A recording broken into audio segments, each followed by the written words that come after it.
This is the free audiobook of Elemental Power. If you haven't heard the previous chapters, you'll find the link to the playlist in the description below. You can start at Chapter 1 or just pick up where you left off. Book 1, Shattered. Chapter 10, Quicksilver. The next morning, we found ourselves alone. Blaze had returned to his master, and we had many long days ahead of us. We packed up and began as quickly as we could. The weather had turned from crisp to frigid in the lands, and I hadn't been truly clean since that first evening at Glenn's treehouse. I'd been making do with a quick top and tails wash.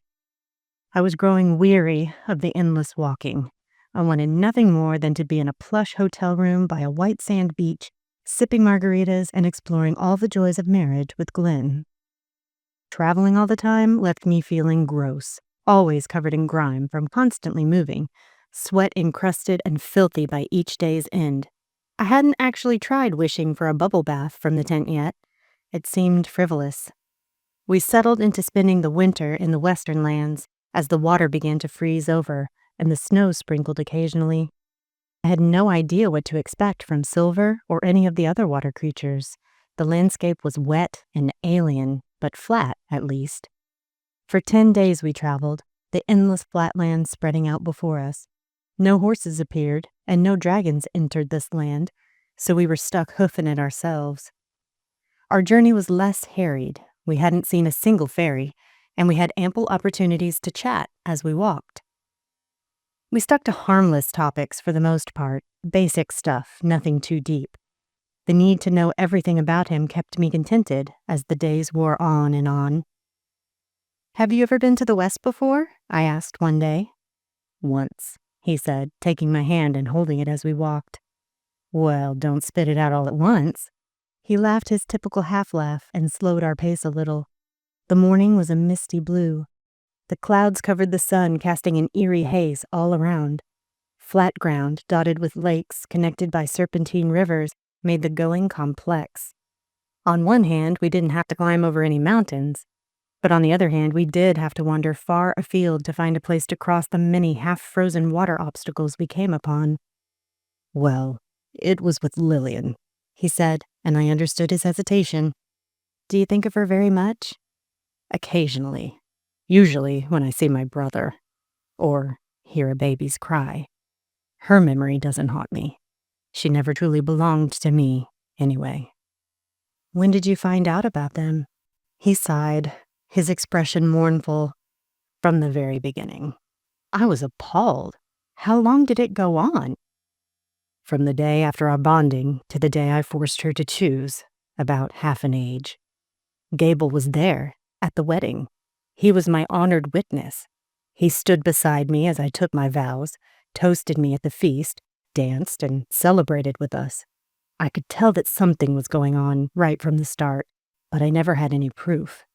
My general called me to a meeting when the northern village was attacked, to advise me of my deployment.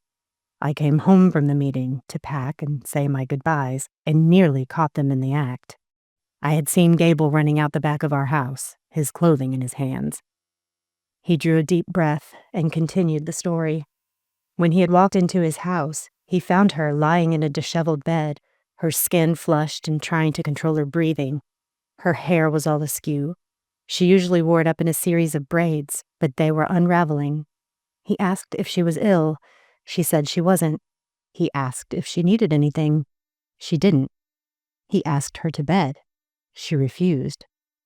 "It was not my finest hour," he admitted, scratching the auburn-tinged beard that had grown in the absence of a razor. "I was furious and didn't know how to cope with the rage of betrayal. My own brother and my new wife. It seemed the stuff of gossip, too profane to be true." He let go of my hand, running his through his hair and pulling them down over his face. His was the sort of hair that needed constant trimming to stay tidy. With him tousling it like that, it was going native. The humidity wasn't helping matters either. "She said that I was empty, that I had no passion. When I asked if it was passion from Gable she wanted, she refused to speak further. He stopped, whirling on his heels and sitting hard on the ground. I sat slowly beside him, letting him gather his thoughts. "I beat her," he confessed, burying his face in his hands. "You did what now?" "I beat her," he repeated through his fingers. "I bent her over my knee and struck her a dozen times with my belt as if she were a rebellious child.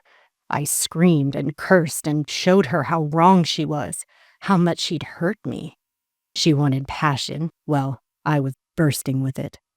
She was afraid, but I think part of her enjoyed it. I hadn't realized she was like that. When our parents had arranged our marriage, I assumed they had done some basic character assessments, at the very least."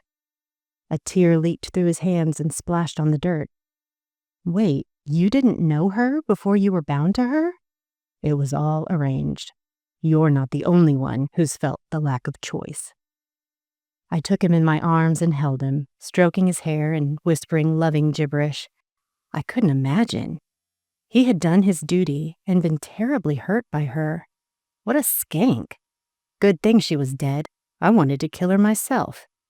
He let me coddle him on my lap like a little child. I was oddly happy. Sure, he had spanked his late wife with a belt, but I would have done worse if I'd found that my husband had cheated. I would have punched him in the throat, or worse. He hadn't really beaten her, whatever he'd said. I had been beaten. I knew the difference. I felt a hand on my shoulder and turned to see a stunningly beautiful elf woman standing, or rather, floating there. I tapped Glenn on the shoulder and he yelped, seeing her. Lillian. The woman was transparent. Her hair was golden, her skin darker than mine, her eyes the creepiest shade of almost white blue I had ever seen. She had touched me, and I had felt it, but she was long deceased. "You summoned me, husband," she said. Her voice was strange, like she was speaking underwater. "I did not." Her eyes narrowed at him, her dislike of him apparent. I stood up between them, shooting her my own withering glance. She smiled at me through a veiled snarl. "You are the new wife?" "I am. You're the cheating wife?" She laughed, a musical sound, but disturbing nonetheless because she was undeniably dead. "I am," she said. "I will always be, in his mind. In death I have found forgiveness. The Creator is so full of love." "Then why don't you go on back to him?" She floated down to where Glenn sat, staring open-mouthed at this apparition. She touched the dirt where his tears had fallen. Tears cried over her. "See? You have summoned me," she said, showing transparent fingers wet with salty mud. "It was unintentional. He was telling me about you, about himself. Please leave." I was talking to a ghost. She glared at me, turned around, and took several steps away from us toward the east. Then she turned back, saying, "Forgive me, Glenn. I am sorry. I truly am. Tell her our story, then leave me in peace. Goodbye." "Wait," Glenn said, standing up and reaching his hand to her. "What of our son?" he asked. The desolation in his voice broke my heart. She stood motionless for a moment, smiled, and said, "Weep for him. He will come to you. Forget not that you are in the water realm. Be careful what you share with the western lands." Then she vanished. Glenn let his arms flop to his sides, his shoulders hunched and heaving. I wrapped my arms around his middle, holding him close. He held me automatically in response, but without feeling. He was numb. I leaned back and reached my hand up to pull his gaze away from where she had stood. He didn't smile. His face was blank, his lips pale and flat. "Forgive her," I said softly, "and weep for Elenon."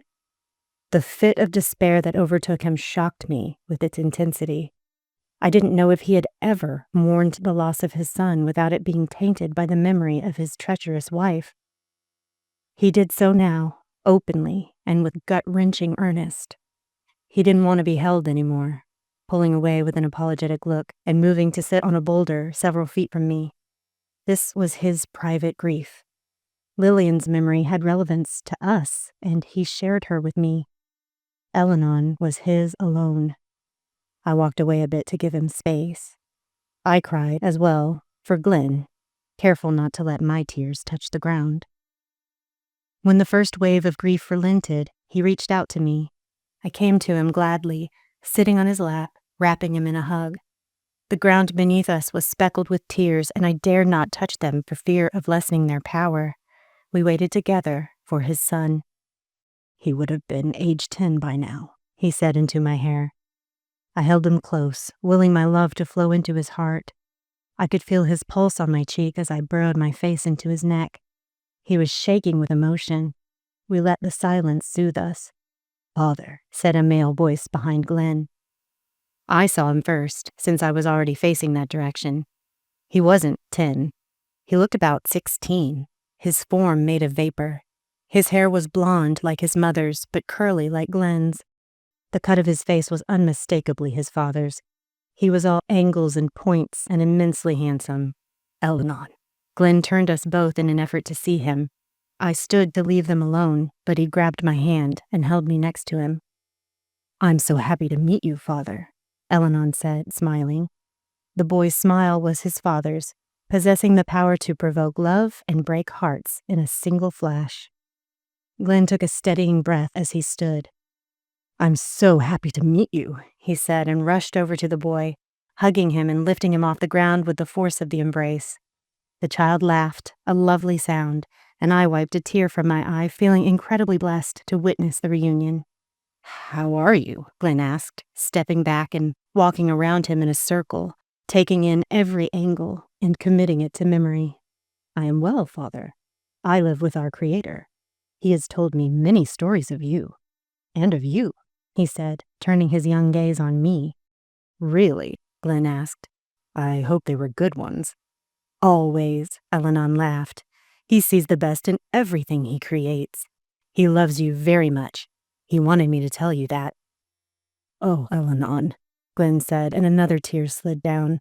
"I love you so very much. I have longed for the day when I would see you face to face and tell you that.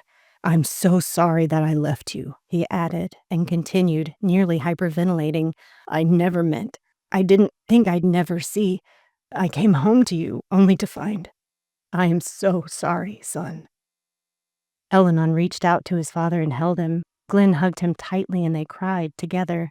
Glenn's tears splashed in the dirt, but Eleanor's whisked away like vapor from his cheeks. "I don't blame you," the boy said after a moment. "I never did. Neither did Mother. I don't remember what happened.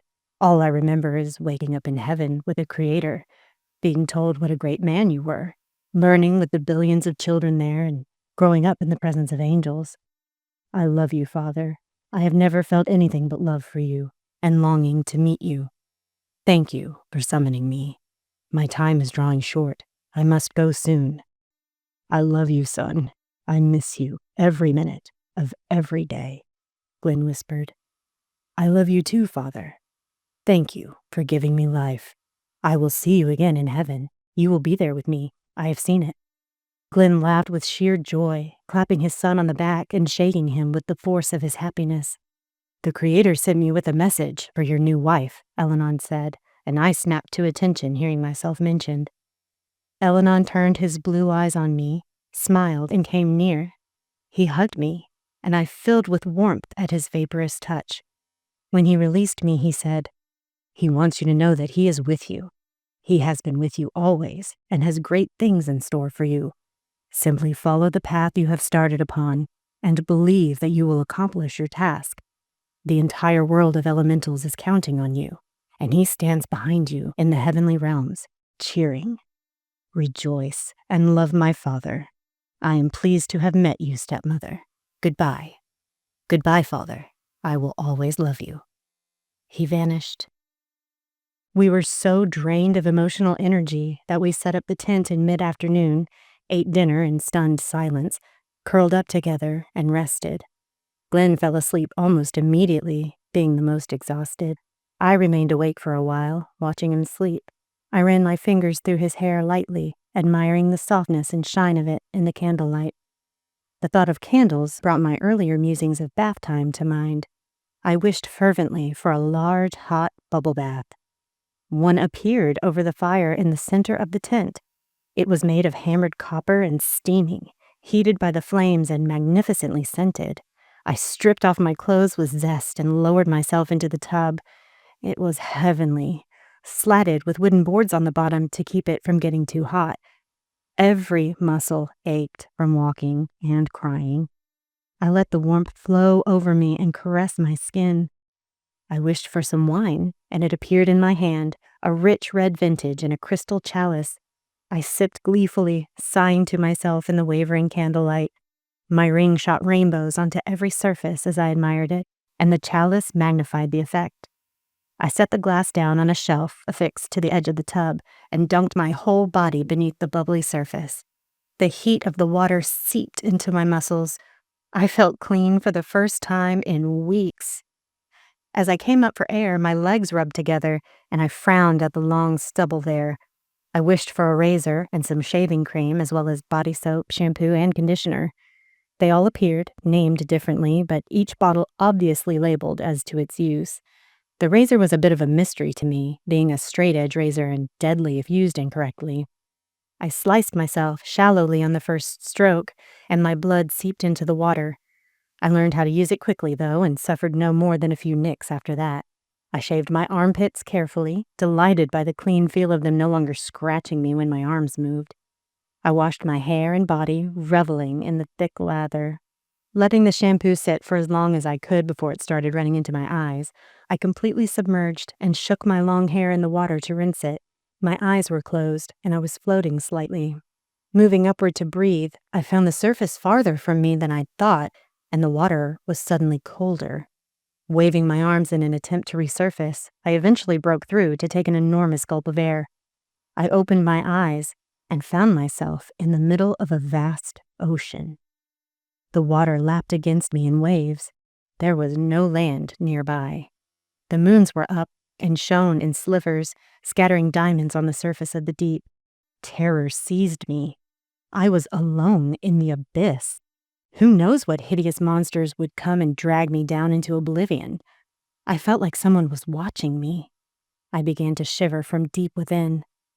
Something shot out of the waves in front of me and up into the air before diving back down. I tried to keep my eye on it, but it was too fast. I was vulnerable, helpless. No one even knew I was here.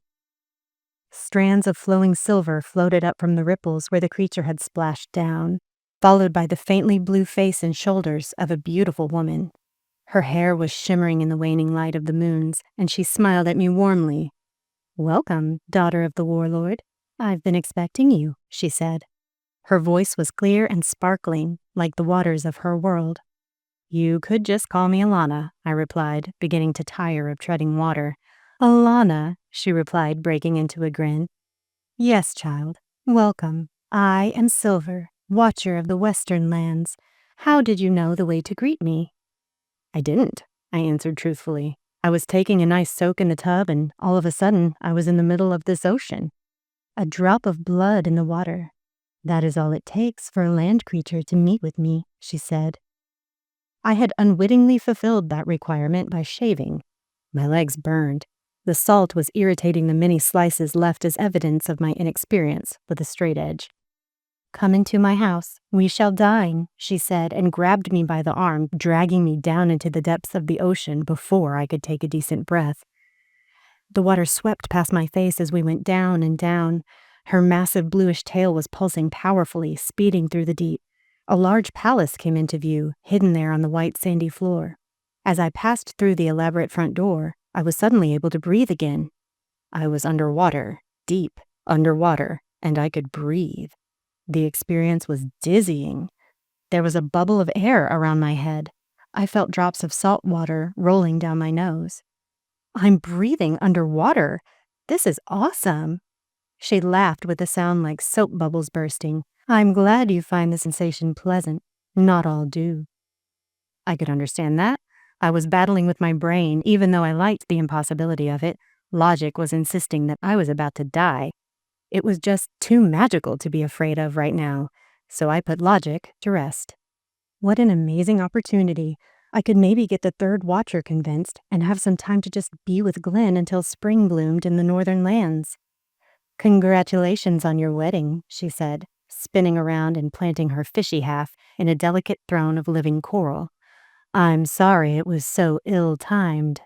"Thanks," I said, realizing that, like Rock and Ambius, she had the ability to read my mind. This time, it was unsettling. Perhaps it was because, for the first time, I perceived myself to be in real and immediate danger. If she chose to, she could cut off my oxygen. I would perish at the bottom of the sea, and nobody would ever know. I gulped and breathed deeply. "Don't worry about that," she said.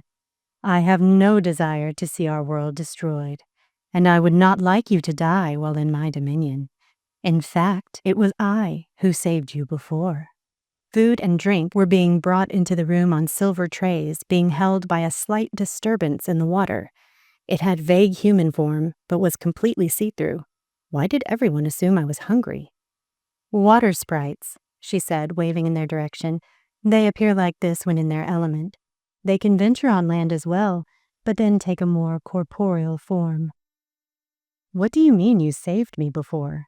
"A drop of blood in the water is all it takes to summon me. You were covered in blood, drowning in the dead spring. I pushed you out and over the side onto land."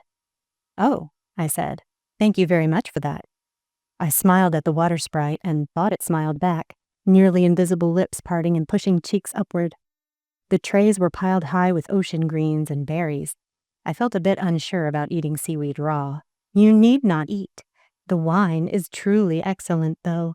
It is made from pearls and will give you incredible clarity of thought," she said, handing me a bottle gone turquoise in a beautiful patina, sealed with a bit of thick rope.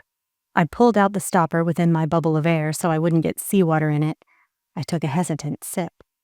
The wine was smooth, dry, and reminded me faintly of pineapples. Silver was right. The moment I swallowed, I had insights not previously enjoyed. I observed everything around me as if I were Sherlock Holmes. The different colors and textures of the dishes on the table, the opalescent shimmers of rainbow colors in the scales of Silver's massive fishtail. She didn't wear shells or anything else over her breasts, relying only on her silver tresses to maintain her modesty. I noticed it all. My head literally buzzed, delighting in the heightened senses. Then I realized that something new was visible to me. She was utterly dangerous.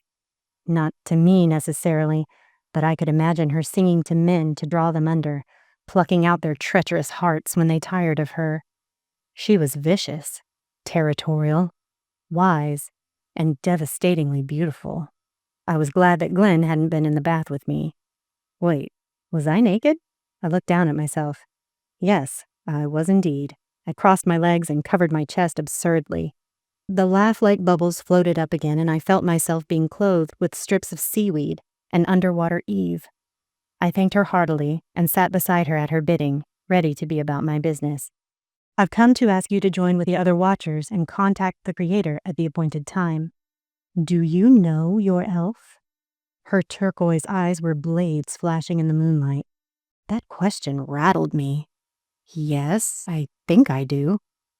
"He is keeping secrets from you." I closed my eyes, breathing deeply. She had said plainly what I had suspected. It was very disconcerting. I didn't want to think that he was hiding anything. "Oh, what exactly is he hiding?" She laughed again, popping a sea berry into her mouth and eyeing me. She shook her head, and her hair flowed with the movement. "I cannot tell you if he won't." "Why do you love him?" "You don't talk to people much, do you?" "No. Answer." "He saved me, and he loves me." "That's all." "That's enough." "Gable loves you too." I shot her a look of intense disbelief. "No, he doesn't." "Yes, he does," she said. She raised a bottle of pearls to her graceful lips and drank deeply, her eyes never leaving mine. My goodness, she was right. And as far as a person like Gable can feel love, I was now sickeningly sure that he felt it for me. Why would he love me? Because you are something he can never possess. He could spend a lifetime trying to overpower you. He likes a challenge. Lucky for me, I'm taken. That never stopped him before. Why are you telling me this? To see. To see what? You. Here I am. Why don't you come right out and ask what you really want to know? All right.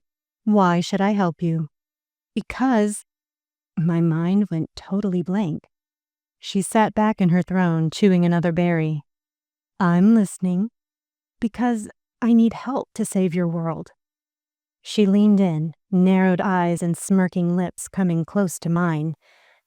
How do I know you won't turn and run when it gets too hard? Because I gave my word. And what is your word worth? I really don't know, but it's all I've got. She sat back again, arms crossed over her chest. Why did you give your word? Why do you care about our world? Because of Glenn. He's the only home I've ever known. I was struck by the simple truth of it. I hadn't been able to put words to it before, though I had recognized the feeling. She considered that, her flawless brows knitted together and her lips pursed. I took another sip of pearls, hoping it would make me quick enough for this battle of wits. I was losing. Be careful of placing your trust in men. Men are deceitful. Yours is hiding something from you, something important, something that will change the idea of the future you have already begun to form. I trust him, even so.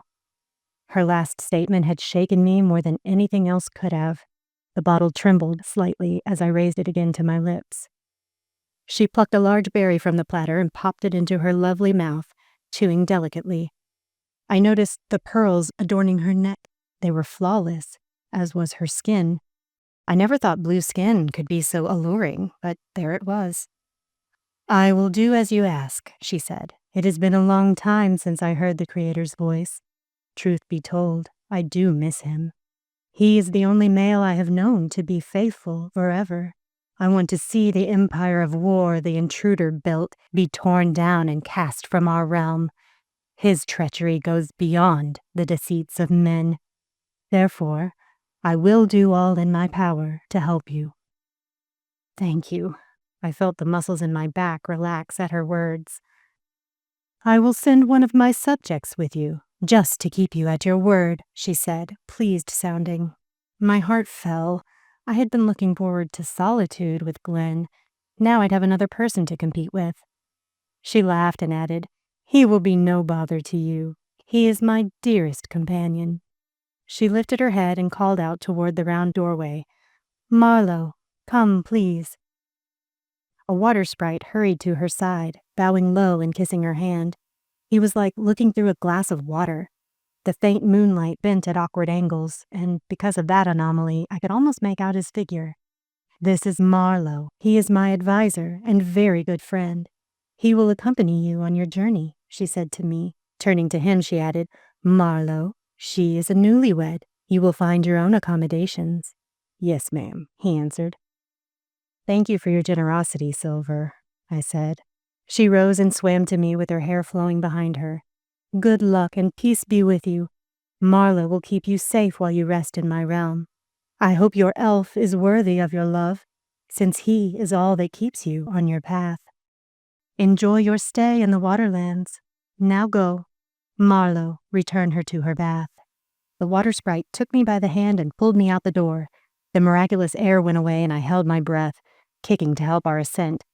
He sliced through the water toward the glowing moons. We reached the warmth of my bath quickly, and I popped up from the bubbles of the tub, safely back in the middle of the tent.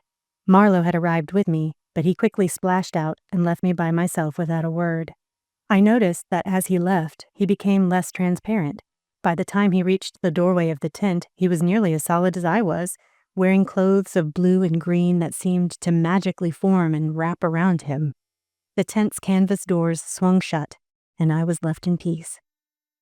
The seaweed wraps were still around me. I pulled them off and tossed them into the fire.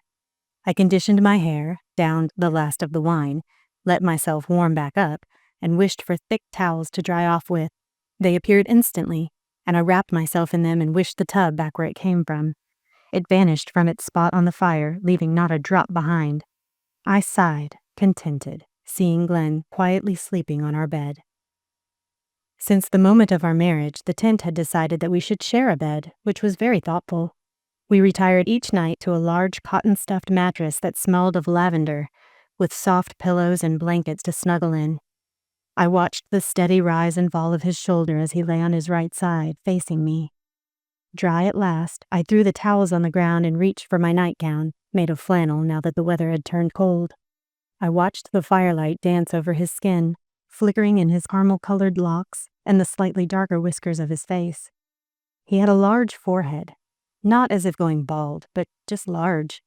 For a soldier trained in battle and who neglected formal schooling, he was wise and clever. He had taught himself how to read and understand numbers, grasping the concepts easily and mastering them. I had learned on our journey that he was an artist and a poet. His character was conflicting yet cohesive. The warrior poet, the uneducated genius, the tender heart and eye of an artist ready to pierce his enemies through with an arrow. A violent man, filled with a depth of compassion I hadn't known existed. I loved him desperately, despite his secrets. The tip of his pointed ear peeked out through his soft curls, and I touched it gently. He twitched, a smile lifting the corners of his mouth, but fading swiftly back into dreams. I followed the graceful curve of his brow down his pointed nose, over the stark angles of his cheekbones to the strong, determined jaw. I lingered there, studying his lips. They were thin but adequate, good-humored and quick to smile. They didn't pout or purse, but they lent him the sensual quality I had noticed right away. They were lips that wanted kissing.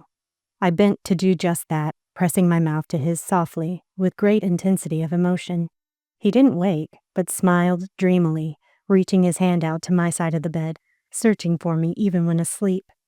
The movement made the blanket slide down his shoulder, revealing muscular arms and a lean, toned chest. There was a dusting of fuzz in the hollow of his sternum. I brushed it lightly with my fingertips.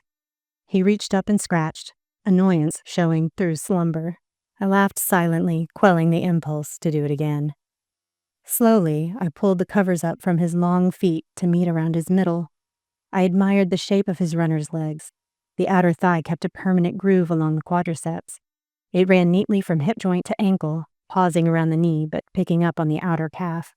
There was more caramel-colored fuzz here, too, all down the fronts of his shins and lower thighs, but so fine and sparse in some places as to be almost invisible. He was not a hairy elf. I could see the muscles of his abdomen even when relaxed in sleep. Sometimes, with his clothing on, he just looked thin, but he wasn't. He was lean and muscular.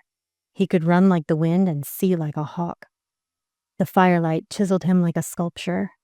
I pulled the blankets back onto him, pulled off my gown, and slid under the covers. I felt his hands go to my hair, stroking my scalp and combing through my wet tresses. He was no longer asleep. When the sun rose the next morning, we remained in bed, languishing in the knowledge that, at least for now, we could rest and get better acquainted. I had nothing to offer by way of childhood memories. Those were lost, and only snippets came infrequently to me. I could tell him nothing of my awkward adolescence or my 20s. I was like a new book, with chapters being written not from the beginning, but in random pages, some here, some there, with the front of the book left totally blank. I relayed to him my encounter with Silver, omitting her allegation that he was keeping secrets. I told him how transport works in the water world and about our new companion, Marlowe. He seemed ecstatic to have company. I didn't share his sentiments, coveting what little time we had jealously. He begged to go meet him, and I conceded, getting dressed at a much slower pace than he did. I hadn't seen him this excited before. The lines around his eyes crinkled, and he had a permanent smile on his face. I kissed him before he went outside, Silver's words haunting me. He is keeping secrets from you. If you enjoyed this chapter, please give it a like and/or a comment. And if you think someone else might enjoy the story, please share with them the first chapter. If you subscribe and turn the notification bell on, you'll be the first to know when the new chapter is released.